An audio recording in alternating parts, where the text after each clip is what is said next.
Today we're going to show you how easy it is to use AI to instrument a mobile app using the bitdrift SDK. Here we go. So on the left, we have our application.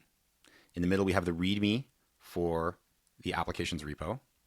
And on the right, we have our terminal. So the first thing we always want to do when using bitdrift is ensure that two key things are installed. First of all, let's make sure that our CLI is installed. So we need the CLI because it's the main tool that AI is going to use. So we're going to first make sure that we use brew and install the tap. Now we're going to make sure that the CLI is installed. Great, we're installed and we're at the current version. I'm going to clear my screen. Now we're going to install the AI skills that will guide the AI agent for instrumentation. We're going to paste this here, and we're going to get a skills installer. I'm going to make sure to select all of the elements that the skills want to install from the installer. Also, I'm using Claude Code, so at the bottom here, I'm going to add that along with the defaults. Hit enter. I'm going to install these globally to make sure that any project I have can use them.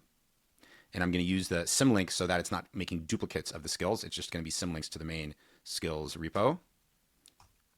And here we go. The AI skills are now installed. I will clear my terminal, and Claude is waiting.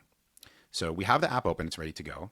So I'm going to simply give one instruction to Claude, which is instrument my app with bitdrift SDK and include user journey instrumentation. So I want to set up a user journey, which means I want to see what the steps are that users are going through. The y-axis are 100% of users, and here I can see which screens on this app that they are using.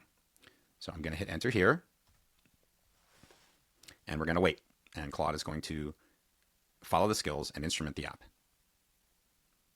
And now Claude has finished and added the SDK, and it has done screen logging on the different steps that users take in the user journey. So now when executing the application and the user goes through and does different things, the journey will be logged. And that's how easy it is to instrument an app using AI with bitdrift.